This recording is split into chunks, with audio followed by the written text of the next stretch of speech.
Nah, alhamdulillah kita bertemu di daurah ini, pelatihan ini. Insya Allah kita mempunyai banyak sekali pembahasan yang sangat-sangat menarik ya. Menurut Ane ini sangat menarik untuk dibagikan dan juga diketahui para peserta, mulai dari intisari ilmu tajwid yang kita akan pelajari pertama. Nah, intisari ilmu tajwid ini sebagai perkenalan bahwasanya banyak sekali, kalau boleh dibilang sangat-sangat jarang yang membahas tentang ini. Sangat-sangat jarang yang membahas tentang ini. Biasanya kalau yang mengadakan daurah seperti ini biasanya mereka langsung ke pendahuluannya. Tidak ada istilahnya kita pemanasan terlebih dahulu. Nah, ini adalah bentuk dari pra muqaddimah. Jadi sebelum pendahuluan, nah ini adalah intisarinya. Semua cabang ilmu syar'i yang kita akan dapati semuanya mempunyai intisari masing-masing. Semua punya intisari masing-masing. Nah, kita akan bahas insyaallah di pagi hari ini. Sebentar.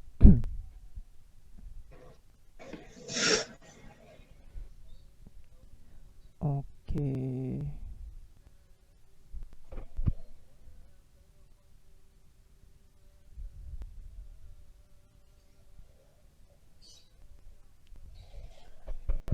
Nah, sudah terlihat ya?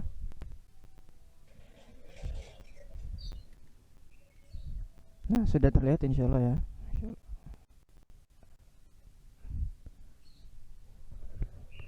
Tampak Sugeng terlihat layarnya?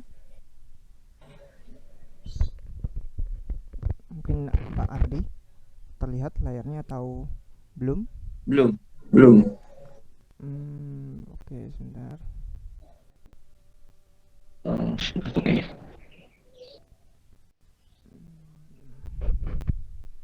Udah terlihat tadi kok. Terlihat tadi. Terlihat.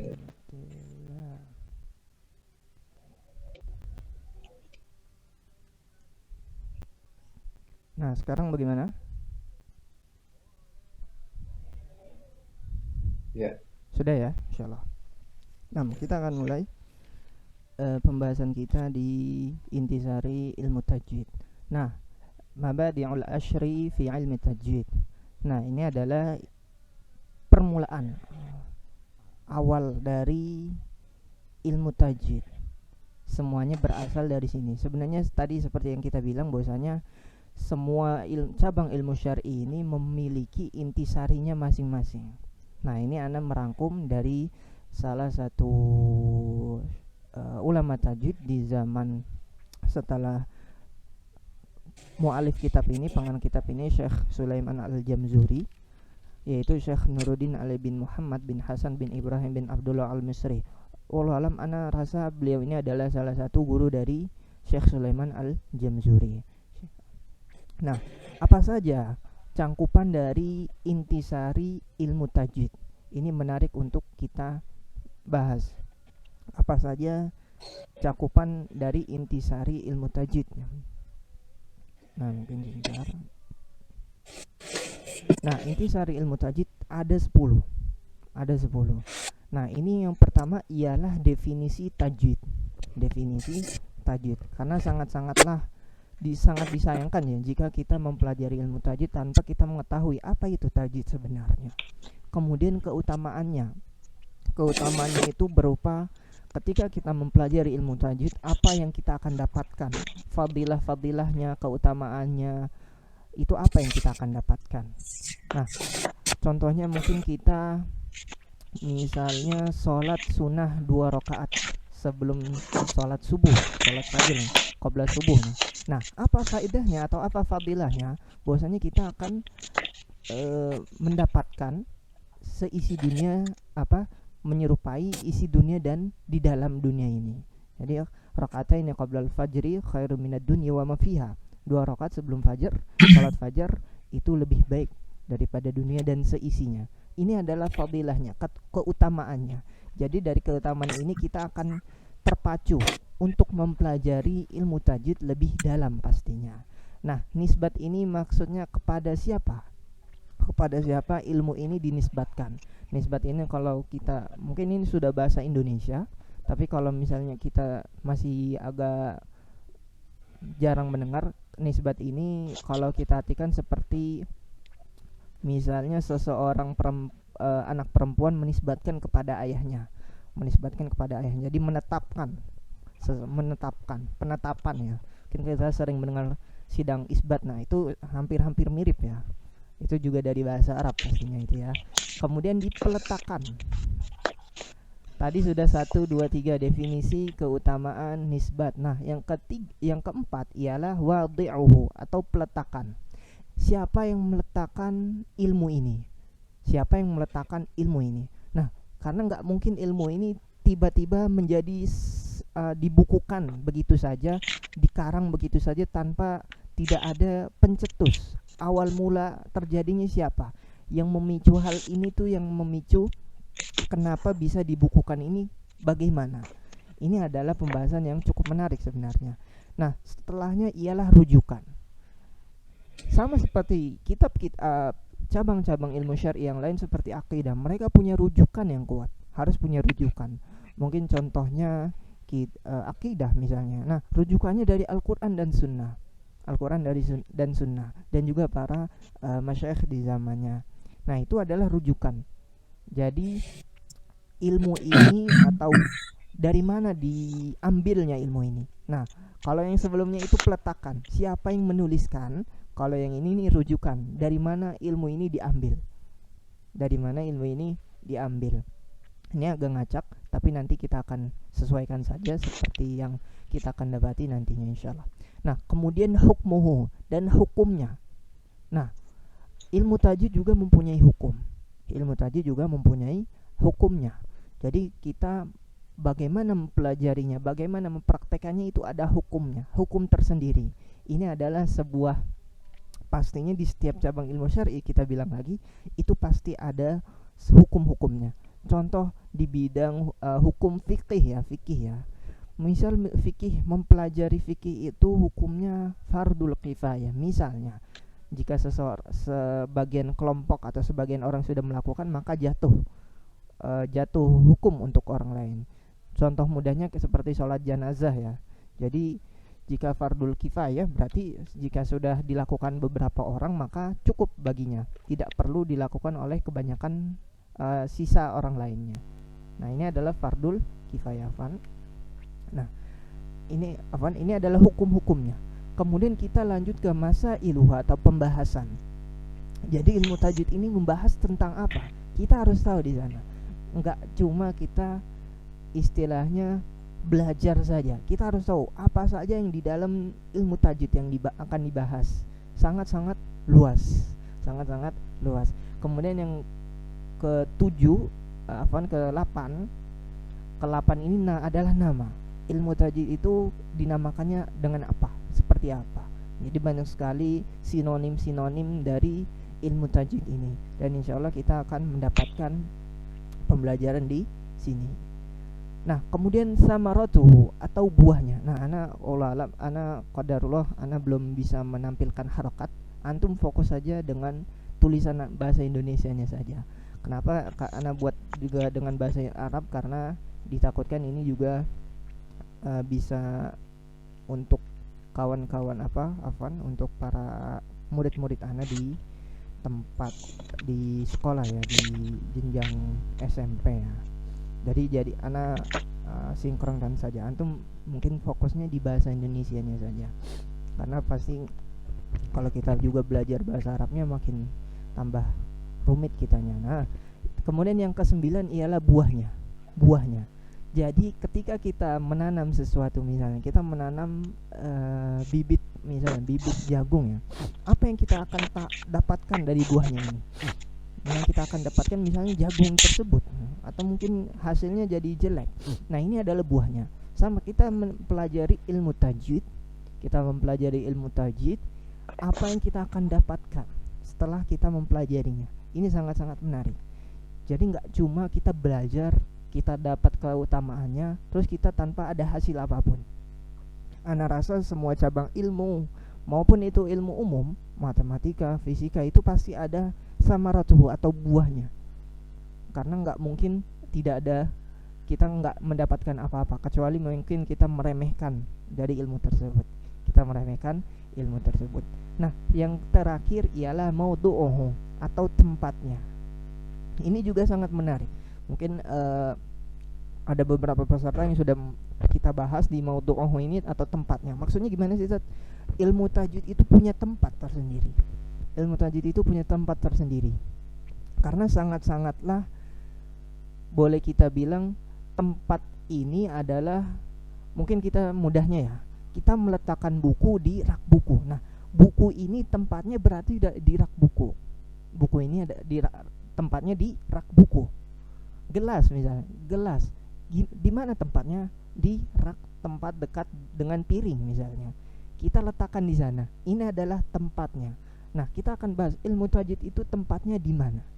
Ilmu tajwid ini tempatnya di mana, seperti itu. Nah, alhamdulillah. Jadi 10 intisari ilmu tajwid ini kita akan bahas. Kalau sebelumnya itu Ana pernah bahas itu sebulan ya, sebulan kelar insyaallah. Ana rasa waktu yang tidak terlalu lama juga.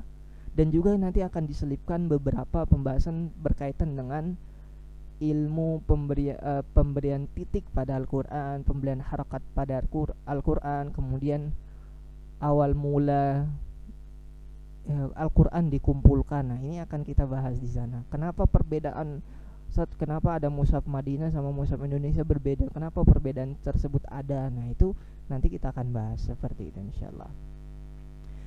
Nah, ini adalah poin yang pertama yang kita akan bahas, adalah definisi tajwid. Haddut tajwid tilawatul Qur'anil Karim ala hasabi ma anzalallahu ala nabiyhi Muhammadin sallallahu alaihi wasallam bi ikhraji kullu ahrufin min makhrajihi wa ita haqqahu wa mustahaqqahu mukammilan min ghairi ma takallufin bil lutfi fin nutqi bila ta'assufin wa laysa bainahu wa baina tarqihi illa riyadatu mri'in bifaqqihi. Ini pembahasan yang sangat panjang kalau sebenarnya diartikan ke bahasa Arab ya, diartikan ke bahasa Arab. Nah, mungkin kita fokus di sini dulu di definisi tajwid. Ini paling awal. Ini sangat harus kita ambil paling awal. Definisi tajwid, Anda mengambil pendapat yang paling rajih. Paling rajih itu maknanya paling benar ya. Karena banyak sekali pendapat yang mengatakan tajwid ini seperti ini. Setiap pengarang itu berbeda. Kenapa berbeda-beda? Kan padahal tajwid itu satu. Nah, kalau kita dalam ambil kaidahnya kullu ra'sin ra'in. Nah, setiap kepala itu punya pendapat berbeda. Setiap kepala, maksudnya itu setiap pemikiran, setiap orang itu punya pemikiran. Pemikiran itu berbeda-beda. Jadi kita nggak bisa benturkan pendapat kita dengan pendapat orang lain.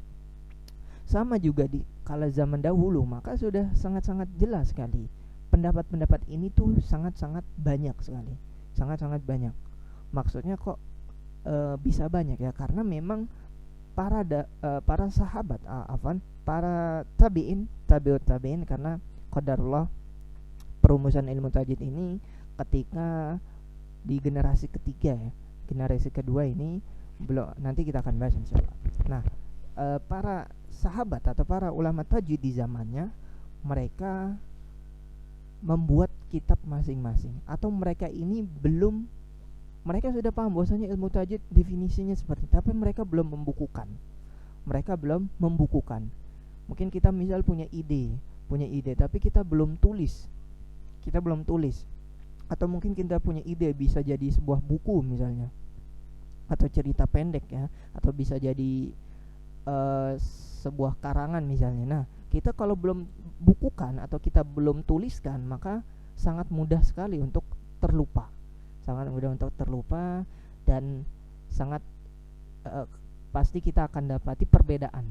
Jadi perbedaan itu sangatlah wajar sekali. Nah, definisi tajwid yang paling rajih ialah membaca tilawah atau tilawah Al-Qur'anul Karim sesuai dengan apa yang Allah Azza wa Jalla turunkan kepada Nabi Muhammad sallallahu alaihi wasallam, dengan mengeluarkan setiap huruf pada makhrajnya dan mengeluarkan setiap huruf hak lazimah, sifat zatiyah, dan hak aridah, sifat yang hukum yang mempunyai sebab. Nah, ini akan ana jelaskan lagi ya, mungkin bingung ya. yang mempunyai sebat seperti tafkhim dan tarqiq, tebal atau tipis, afwan, tanpa disertai melebih-lebihkan dan juga tidak meremehkan hukum-hukum dan pengucapannya. Hukum-hukum dan pengucapannya. Nah, sangatlah mudah. Di definisi ini mungkin kalau misalnya silakan kalau mau tiba-tiba langsung potong pembicaraan supaya nggak apa-apa ya, insyaallah, karena supaya lebih seru saja ya, supaya lebih seru. Nah, atau mungkin mau bertanya langsung tiba-tiba gitu, silakan ya. Nah, definisi tajwid ialah membaca atau tilawah Al-Qur'anul Karim sesuai dengan apa yang Allah Azza wa Jalla turunkan. Sesuai apa yang Allah Azza wa Jalla turunkan. Ini adalah salah satu wahyu yang Allah Azza wa Jalla turunkan kepada Nabi Muhammad SAW dengan perantara Nabi Jibril alaihissalam. Jadi ini adalah ayat-ayat Al-Quran, ayat-ayat yang diturunkan dari Allah Azza wa Jalla, dan bagaimana caranya kita bisa membaca ayat-ayat Al-Quran ini sesuai dengan ayat Quran itu turun. Contohnya, ayat pertama yang turun, Iqra bismi rabbikal ladzi khalaq. Ketika Nabi Jibril alaihissalam membacakan ayat ini, maka Nabi Jibril alaihissalam sudah pasti dengan tajwidnya ya. Sudah pasti dengan tajwidnya. Jadi di zaman dahulu tajwid itu memang belum ada. Maksudnya belum ada gimana tuh? Seperti yang kita bilang, belum dibukukan. Karena pada dasarnya orang-orang yang membaca Al-Quran itu adalah orang-orang Arab. Orang-orang Arab asli. Jadi urgensi atau pentingnya untuk menuliskan atau membuatkan sebuah ilmu tentang mempelajari Al-Quran ini atau mempelajari tajwid-tajwidnya, bacaan benar dan salahnya di dalam Al-Quran ini belum ada. Nggak terlalu penting. Nah, kemudian ketika dirasa bahwasanya Al-Quran ini sudah tersebar ke seantero negara atau seantero dunia, kita sebut saja di kala zaman Utsman bin Affan dan setelahnya, itu Al-Quran mulai dibaca oleh orang-orang yang ajam ya, orang-orang asing seperti kita, orang-orang di luar Arab. Jadi bagaimana kita mengetahui benar salahnya bacaan kalau kita tidak berlandaskan dengan ilmu? Nanti ada cerita tersendiri. Kenapa sih tajwid ini ada? Kenapa? Sebabnya seperti itu. Sebabnya tadi. Tapi siapa yang mencetuskan awalnya ini nanti kita akan bahas. Jadi seperti urgensinya itu baru ada ketika di zaman setelah Muawiyah bin Abi Sufyan. Itu zaman khalifah kelima. Sebenarnya khalifah sampai 4 saja, tapi ini adalah khalifah yang kelima yang mungkin bukan bagian dari Khulafaur Rasyidin, tapi kita ambil saja bahwasanya beliau ini Muawiyah bin Abi Sufyan rahimahullah adalah bagian dari sahabat Nabi. Nah, di zaman tersebut mulailah muncul makharijul huruf dan sifatul huruf, pemberian harokat, tajwid, tanda titik, tanda tasydid, tanda apa lagi, dan banyak sekali hamzah. Nah, sebelumnya, nanti akan akan berikan contoh ayat Al-Quran tanpa di zaman dahulu, di zaman sebelum diberikannya ilmu tajwid, sangat-sangat kesulitan. Jadi kalau kita coba saja tulisan haddut tajwid yang di paling nomor 1 paling atas, kita hilangkan tasdid dan tanda titiknya. Apakah kita sebagai orang asing bisa membaca? Maka mungkin tidak bisa. Anda juga tidak bakal bisa mengucapkannya kalau misalnya tidak ada titiknya. Ini kita akan bahas nanti insyaallah. Nah, mengeluarkan setiap huruf pada makhrajnya dan mengeluarkan setiap huruf hak lazimah. Jadi kita sepakat bahwasanya kita ingin membaca Al-Quran sesuai apa yang Allah Azza wa Jalla turunkan. Kalau ketika Nabi Jibril alaihissalam kemudian dibacakan, talqin itu seperti dibacakan terus kemudian diulangi oleh orang tersebut. Mungkin antum pasti sering mendengar kalimat talqin ya. apalagi terkhusus untuk orang-orang yang mau di sakratul maut ya, ditalkin ya. Nah, talqin ini ketika Nabi Jibril alaihissalam mentalqin Nabi Muhammad SAW, nah ini maknanya bukan hanya di ketika sakratul maut saja ya, tapi di banyak hal ya. Kalau talqin sakratul maut maka maknanya di sakratul maut, tapi ini talqin di bacaan. Jadi Nabi Jibril alaihissalam membacakan kepada Nabi SAW itu sudah dengan tajwidnya Iqra. Nah, qafnya sudah dikolkolahkan. Kita nggak perlu tanya apakah kenapa nggak dari dulu saja tajwid ini ada dari zaman Nabi SAW. Nah, nanti ada penyebabnya. Seperti yang tadi kita bilang, kita hanya menginginkan bagaimana cara membaca ayat Al-Quran sesuai dengan apa yang diturunkan oleh Allah Azza wa Jalla, dan juga mensifati bacaan kita dengan bacaan Nabi Muhammad SAW. Dan juga nanti akan Ana berikan sebuah dalil dari Anas bin Malik bahwasanya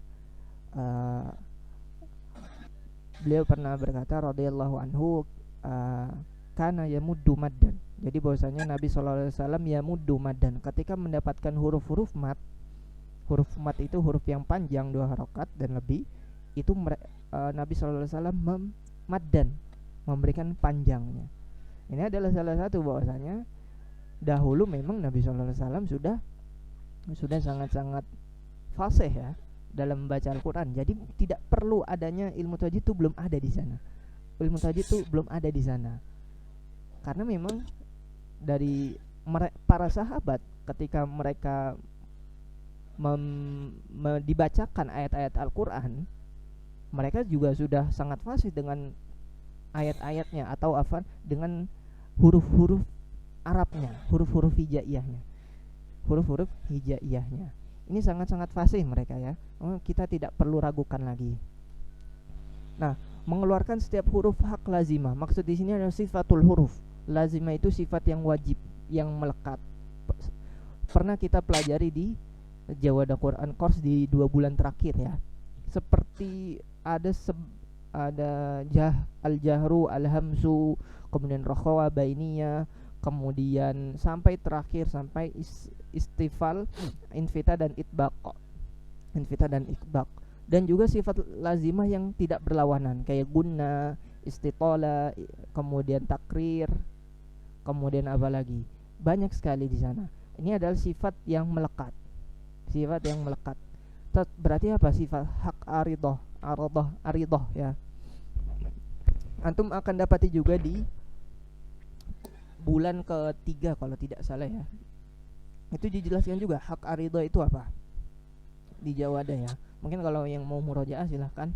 Nah, hak aridoh ini secara mudahnya ialah sesuatu yang muncul karena ada penyebabnya. Sesuatu hukum tajwid yang muncul karena ada penyebabnya. Jadi bedanya seperti ini. Ketika hak lazimah, mungkin supaya nanti kita akan supaya jadi sebentar.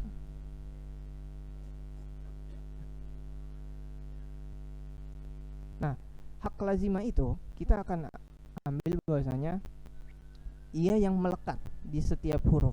Contoh misalnya seperti ini. Bahwasanya huruf nun ini punya sifat gunnah. Nun punya sifat gunnah, maka dia punya 5 sifat ya, Nah, ini adalah sifat lazimahnya, sifat yang melekat. Jadi makharijal huruf, fondasi pertama yang kita pernah dapati di Jawada ya ialah makharijal huruf dan juga sifatul huruf lazimah.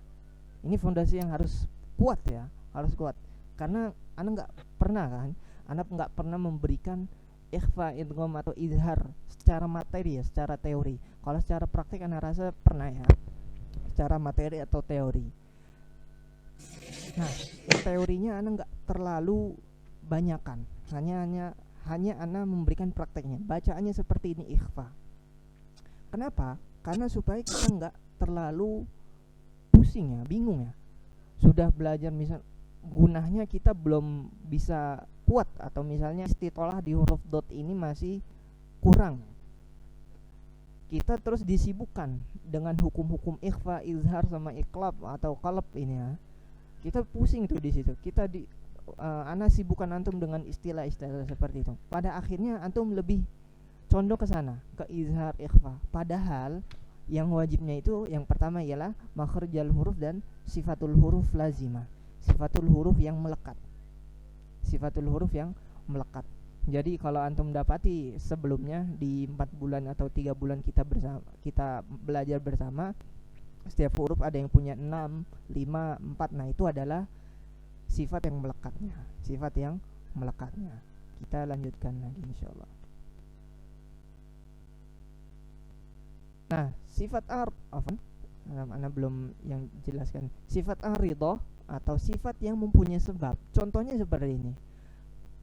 Ketika kita membacakan, ketika kita mendapatkan bahwasanya ada nun sukun dan tanwin bertemu huruf ha misalnya, kita baca dengan bacaan yang jelas. Anhar misalnya, anhar. Nah, kita harus tahu sebabnya apa. Kita tahu ini izhar, tapi kita harus tahu sebabnya apa yang menyebabkan kita membacanya menjadi bacaan yang jelas. Contoh lagi, misalnya kita dapati di surat Al-Qadar ya. Ini yang paling sering mungkin kita banyak sekali terulang-ulang di sana. Surat Al-Qadar misalnya kita ambil contoh. Di bacaan yang terakhir, inna anzalnahu fi lailatul qadar. Bagaimana cara membaca roknya? Kita tebalkan. Nah, ini adalah sifat hak aridah atau hak sifat yang harus ada sebabnya. Kita nggak bisa membaca tebal tapi tanpa sebab. Kita nggak bisa membaca tebal tapi tanpa sebab. Jadi kita harus sebabkan dia. Sebabnya apa, Ustaz? Sebabnya karena sebelumnya huruf sukun dan sebelumnya huruf fathah. Ini adalah sebabnya. Jadi ini adalah pentingnya kita tahu sebab dan sebab akibatnya. Sebabnya itu ketika kita dapati misal tadi ya, roknya tebal, akibatnya kita bacanya harus tebal. Kita sebelumnya sukun dan sebelumnya fathah, maka akibatnya ialah kita baca roknya tebal. Seperti itu. Kita lanjut lagi insyaallah. Sebentar.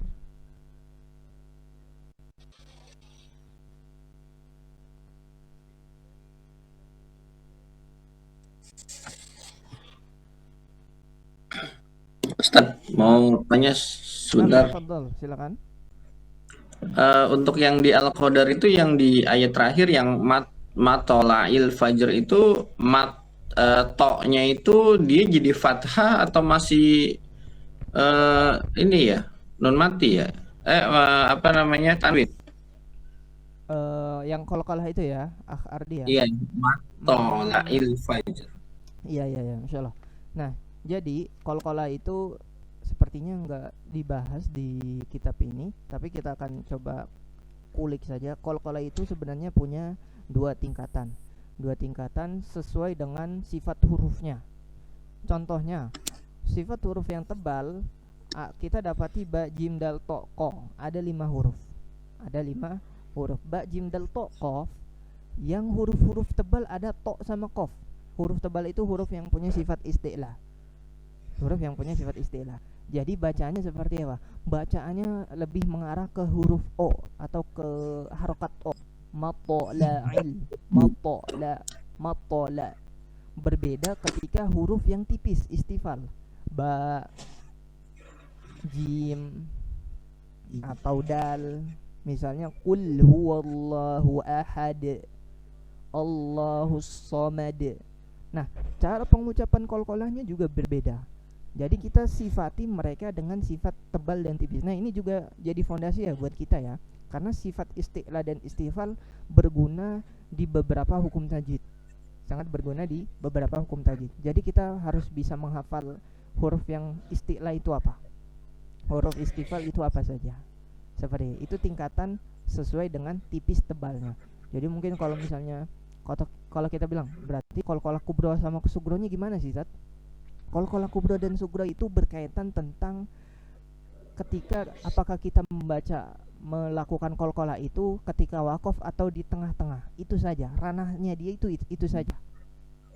Tapi kalau ini berkaitan dengan sifat hurufnya, jadi insya Allah kalau kita dapat prakteknya, kita akan dapati atau kita akan cari huruf-huruf yang berkaitan dengan qalqalah ini, supaya bisa lebih paham dengan praktek ini.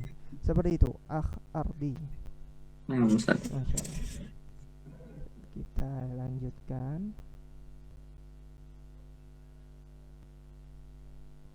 Nah, mungkin cuma dapat dua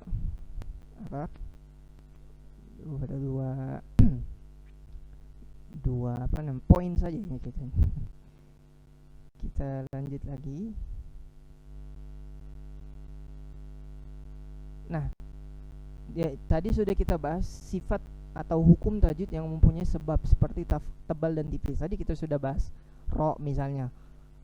Bagaimana caranya kita tahu bacaan dia ro-nya ini tipis atau tebal? Pasti ada sebabnya, nggak mungkin tanpa sebab. Kalau misalnya tanpa sebab berarti dia hanya masuk ke prakteknya saja. Dia sudah paham praktek tapi nggak tahu teorinya. Tapi sebenarnya ini tidak apa-apa. Tapi kembali lagi bahwasanya kalau kita tahu sebab dan akibatnya, maka kita pasti lebih ahsan ya, lebih afdol ya kalau kita sebut. Nah, tanpa disertai melebih-lebihkan dan juga tidak meremehkan hukum-hukum pengucapannya. Maksudnya seperti apa? Kita tuh nggak berlebih-lebihan dan juga tidak meremehkan. Ini sudah sangat-sangat jelas karena di setiap cabang ilmu syar'i, misalnya juga di dalam bentuk ibadah saja. Kalau kita sholatnya kita lebih-lebihkan, misal sholat subuh 5 rakaat, kita lebih-lebihkan, ini nggak boleh. Saya pengen tambahan pahala di sholat subuh, nggak boleh, karena batasnya sudah seperti itu. Dan juga kita tidak boleh meremehkannya. Misalnya sholat subuhnya jadi 1 rakaat, nah, itu nggak boleh. Ada batasan di sana, ada batasannya di sana. Sebenarnya melebih-lebihkan, kalau dalam ilmu tajwid melebih-lebihkan ini maksudnya ketika penyempurnaan harokat, apalagi misalnya anak akan contohkan misalnya ya seperti ini ya, harus dari penglihatan antum semua. Jadi contohnya ketika penyempurnaan harokat fathah, kasrah atau dhammah, ana ajarkan bahwasanya ketika fathah kita buka mulut kita. Ketika Fatihah kita buka mulut kita, alhamdulillah, contohnya seperti itu. Tapi kita berlebih-lebihannya seperti apa? Alhamdulillahi rabbil. Nah, ini enggak boleh. Ini berlebih-lebihan. Atau contohnya misalnya ghairil maghdubi alaihim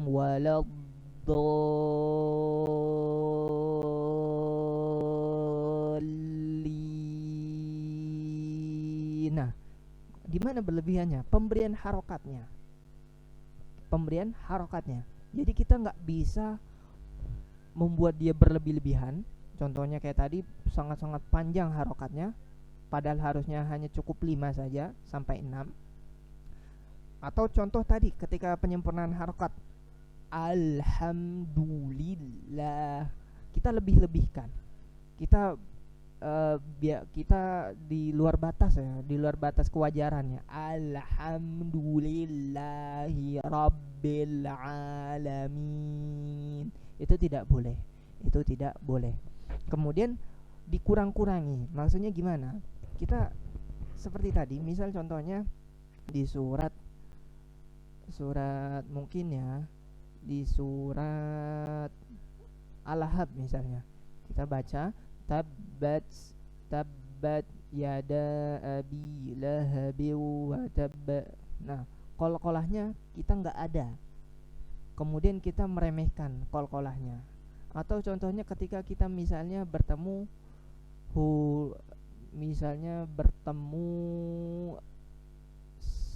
hukum izhar, atau misalnya bertemu hukum qalqalah, allazi at'amahum, kita meremehkan qalqalah tersebut, seperti ya udah lewat saja qalqalahnya. Nah, mungkin contoh izharnya seperti contoh ikhfa ya. Mungkin yang lebih mudah contoh gunah, misal contoh gunah inna a'tainakal kautsar, kita bacanya seperti inna a'tainakal kautsar. Pertama gunahnya kurang sempurna. Kedua roknya nggak ada di terakhir. Jadi ini adalah sebuah kesalahan. Yang harus kita perbaiki. Jadi kita di tengah-tengah saja, nggak terlalu berlebihan dan juga nggak terlalu nggak terlalu meremehkan juga. Ini juga di banyak cabang ilmu syar'i pasti kaidahnya seperti ini juga.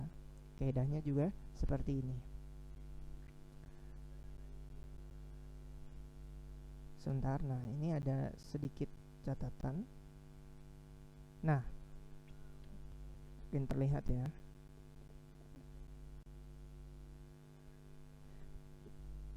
Nah, tajwid juga artinya adalah mengembalikan setiap huruf ke makhraj asalnya. Ini sebagai catatan, yakni tidak mengucapkan huruf hijaiyah sembarangan. Nah, tadi udah kita bahas, bukan dari tempat keluar yang sebenarnya. Jadi usaha kita adalah mengerahkan kemampuan sekuat tenaga hingga tercapai kesempurnaan bacaan, bukan untuk melebihi kapasitas dari apa yang disyariatkan. Jadi poin yang pertama ialah mengucapkan huruf hijaiyah pada makhrajnya. Kemudian kita mencoba sekuat tenaga bagaimana caranya kita bisa menyempurnakan bacaan kita, bukan untuk melebihi kapasitas, bukan untuk melebihi yang dibataskan ya, melebihi batas kewajaran, melebihi kapasitas dari apa yang disyariatkan. Nah, sudah disyariatkan, sudah ditetapkan seperti ini, kita tidak boleh melebih-lebihkannya. Lalu mengalirkan bacaan dengan pengucapan yang lembut tanpa serampangan. Nah, jadi kita alirkan bacaan tersebut tanpa tergesa-gesa, tanpa asal-asalan, tanpa disertai dengan ilmu, yakni dengan mudah dan ringan saat mengucapkannya, namun tetap memenuhi kadar ketentuan.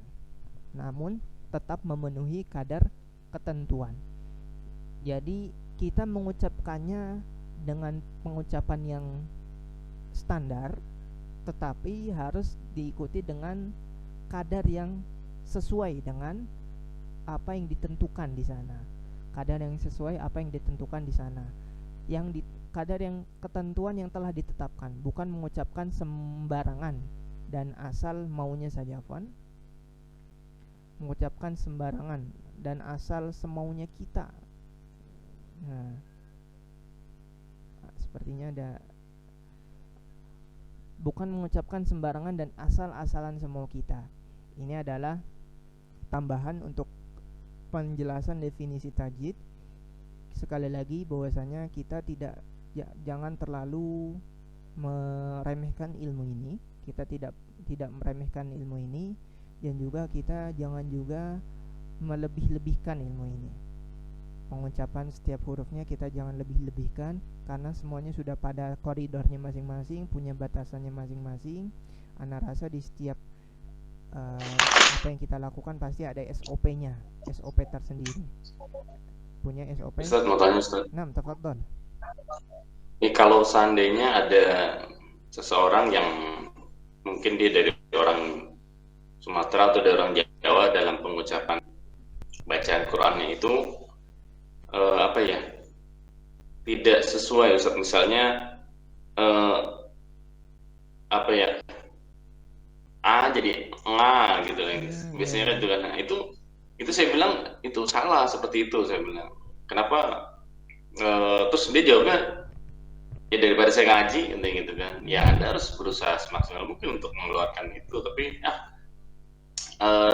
dia dengan keyakinannya daripada saya tidak ngaji gitu. Itu gimana dengan bacaan Quran, hukum bacaan Quran? Nah, Masya Allah. Nah, pertanyaan yang lumayan bagus ya.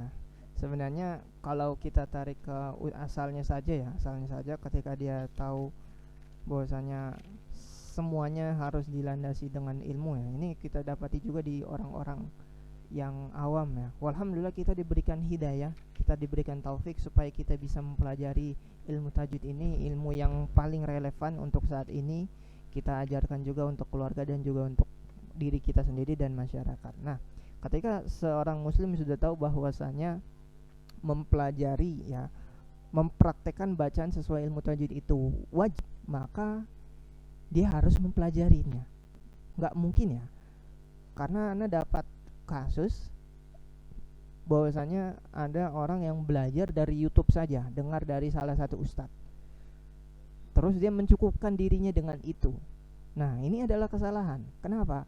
Karena ketika dia, misalnya ustadznya ngomongnya gini di YouTube, dia praktekkan, belum tentu prakteknya ini benar, belum tentu prakteknya ini benar. Nah, gimana yang sudah belajar aja belum tentu benar, apalagi yang nggak belajar sama sekali. Anak juga sering dapati di orang-orang yang punya nada yang istilahnya apa ya, yang Jawanya kental seperti itu. Jawanya kental, jadi pengucapan ja-nya jadi ja atau ji gitu ya. Itu Anda pernah dapati hal seperti itu. Nah, bagaimana caranya kita menghilangkan hal seperti itu? Kita belajar. Enggak mungkin kita cuma merasa oh ini adat, misal kan saya orang Jawa, masa saya menghilangkan nada-nada Jawanya gitu. Nah, ini beda lagi ceritanya. Bahwasanya kita harus mengikuti, tadi pengertiannya sudah jelas, kita mengikuti bacaan yang Allah Azza wa Jalla turunkan. Jadi keinginan Allah Azza wa Jalla, bacaan kita sebagai kaumnya ini, sebagai umat muslim itu seperti ini, sesuai yang telah diturunkan. Kalau misalnya ja-nya ja di tengah lidah menempel ke langit-langit, ya sudah, kita usahakan di sana, kita latih terus. Itu kalau ada orang yang tidak mau belajar. Nah, nanti kita akan singgung ya pembahasan tersebut di pembahasan tentang hukum mempelajari ilmu tajwid. Nah, nanti akan disinggung di sana. Tapi kalau untuk orang-orang seperti itu mungkin memang sangat-sangat kalau dibilang sulit ya gimana ya, memang orang-orang, kita hanya bisa memberikan doa saja ya kepada mereka semua, kepada kaum muslimin yang masih fokus mungkin dengan dunianya, atau tidak mau meluangkan sedikit waktu saja. Ini insya Allah sejam 2 jam antum mempelajari ilmu tajwid yang akan bermanfaat untuk nanti kelak. Nah, itu pasti motivasi antum semua untuk tetap di sini ialah antum ingin mempelajari lebih dalam, karena antum sudah menjadi pemimpin dan akan menjadi pemimpin. Pastinya ilmu ini yang paling punya bekal investasi yang paling sangat-sangat diuntungkan seperti itu. Jadi nanti kita akan singgung di pembahasan hukum ilmu tajwid seperti itu, Mas Kristian. Alhamdulillah, masyaallah. Ini memang ya, karena memang ya banyak yang saya temui ya, bisa dikatakan mereka tidak bisa atau terbata-bata dalam baca Quran. Tapi mereka sholat karena mereka mementingkan yang penting kan sholat. Terus begitu ditanya bisa ngaji nggak bisa. Terus sholat terus bacanya bener nggak, yang penting kan sholat kan gitu. Itu kadang ya banyak yang saya temuin seperti itu gitu. Itu benar Ustaz ya, seperti banyak ya Ustaz ya? Banyak sekali itu ya. Sulit ya kalau dibilang dakwah kita ini, memang sulit ya, sangat-sangat sulit ya. Oleh sebab itu memang kita berada di masyarakat yang boleh dibilang awam dengan ilmu, atau mereka mencukupkan dirinya dengan ya seperti itu. Mereka ngerasa udah, saya udah begini, ya udah mau diapain lagi dengan tidak mempelajarinya. Padahal kalau kita lihat para peserta di Jawada atau dari kita sendiri saja, meskipun alhamdulillah meskipun sudah berkeluarga, tetap masih kita belajar. Ada yang masih anak atau mungkin masih 20 tahun ke atas, itu kita tetap belajar. Ada keinginan untuk belajar. Mungkin tidak ada kata telat, kata terlambat. Sebenarnya kembali kepada taufik dan hidayah yang diberikan oleh Allah Azza wa Jalla. Ketika Allah Azza wa Jalla membukakan hidayah di dalam hatinya, maka maka insya Allah hatinya ini nggak keras menerima nasihat ya, menerima nasihat atau menerima saran atau kritik atau masukan untuknya. Seperti itu Mas Kristian. Memang dakwah ini sangat-sangat sulit untuknya. Masya Allah. Nanti kita akan singgung di pembahasan hukum tajwid nanti insya Allah. Kita akan lanjut. Nah, jadi dari definisi ini sudah kita simpulkan bahwasanya memang penjelasan bahwasanya memang berkaitan dengan definisi tajwid ini sangat-sangat luas. Sangat-sangat luas sekali. Pembahasan mengenai pembahasan mengenai apa itu tajwid dan apa yang mencangkup di dalamnya itu sangat-sangat luas. Ini baru definisi saja, masih ada 9 poin yang sangat-sangat banyak sekali faedah yang kita akan dapati. Banyak sekali faedah yang kita akan dapati. Jadi kesimpulannya bahwasanya kita menginginkan bacaan Al-Quran kita seperti yang Allah Azza wa Jalla inginkan, dan juga mensifati bacaan kita dengan bacaan yang Nabi Muhammad SAW bacakan juga. Kalau sifat bacaan Nabi seperti ini, ya udah kita mau nggak mau ya udah kita harus bagaimana caranya kita harus belajar untuk menyerupai bacaan tersebut, Nah, kita lanjut ke poin yang kedua. Nah, ini adalah samaratuhu. Ini poin yang terakhir insyaallah. Nah, samaratuhu mungkin untuk pekan depan kita pakai Zoom saja. Nah, samaratuhu sawana lisan 'anil khata'i fil Qur'an. Ini adalah buah mempelajari ilmu tajwid. Sebenarnya ini harusnya diterakhir supaya antum sudah mempelajari dapat poin-poinnya, baru dapat ini hasil yang antum dapatkan. Nah, buah mempelajarinya ialah nggak bakal sia-sia. Kita mempelajari ilmu tajwid nggak bakal sia-sia. Misalnya kita katakan orang tersebut nggak bisa pengucapan ain, dia masih misalnya seperti itu. Tapi kalau dia latihan 200 kali dalam sehari, ana rasa pasti ada progresnya, pasti ada perubahan. Nggak mungkin ya, kecuali dia ini dikala melatih ainnya ini misal udah 50 kali ya dengan rasa malas, dengan tidak benar ya, makrotnya belum benar.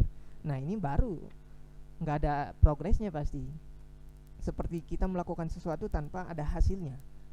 Jadi nggak mungkin ya kita melatih bacaan kita, khususnya di huruf. Misalnya kita sulit di za, kita latih za-nya, za sampai 10 kali za, atau 100 kali za.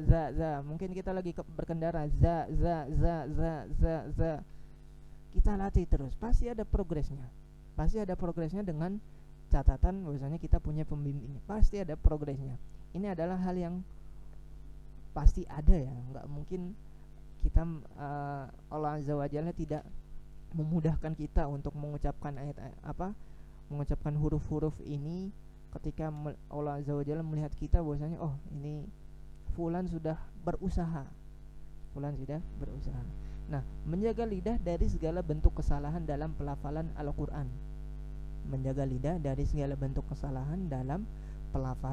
Al-Qur'an. Karena hampir 50% lebih ketika kita membaca ayat-ayat Al-Qur'an, maka semuanya keluar dari lisan dan mulut kita. Jadi mau nggak mau gimana caranya lidah kita supaya terbiasa mengucapkan ayat-ayat Al-Qur'an, dan juga istilahnya kita menghilangkan lahan ini seperti kesalahan-kesalahan yang kita dapati dalam bacaan. Contohnya lahan ini misalnya a'udzubillah.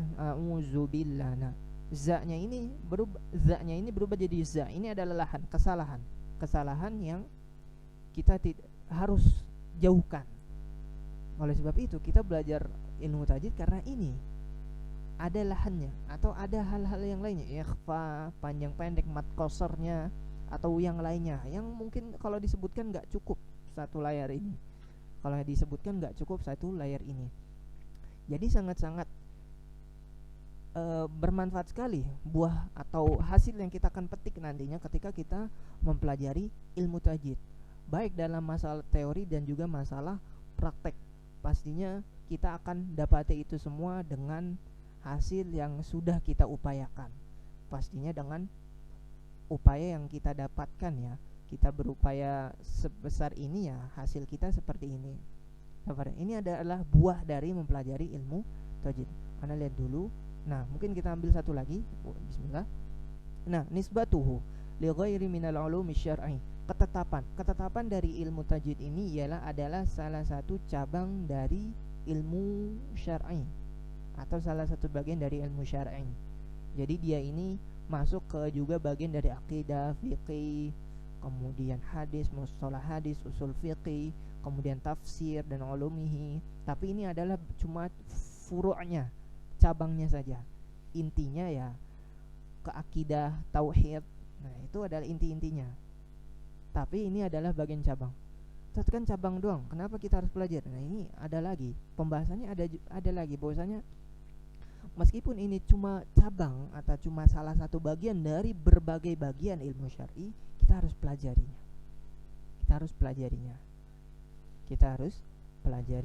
Karena ini adalah ilmu yang tadi Ana sering bilang bahwa ilmu yang paling relevan untuk antum semua sebagai seorang pemimpin. Bukan berarti seorang perempuan enggak. Perempuan itu jadi madrasah yang pertama untuk anak-anaknya.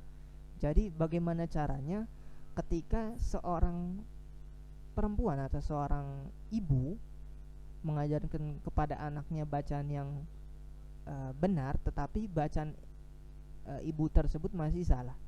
Nah, ini adalah tugas kita sebenarnya. Jadi saling mengajarkan satu sama lain. Seperti itu. Ini adalah ketetapan dari ilmu tajwid. Jadi ilmu tajwid bukan di luar dari ilmu syar'i. Ini masuk dalam bagian dari ilmu syar'i. Seperti itu. Kita ambil 3 poin saja. Insyaallah pekan depan mungkin kita ambil 2 atau 3 lagi. Oleh sebab itu anak mungkin cukupkan untuk videonya karena sudah lewat batas ya.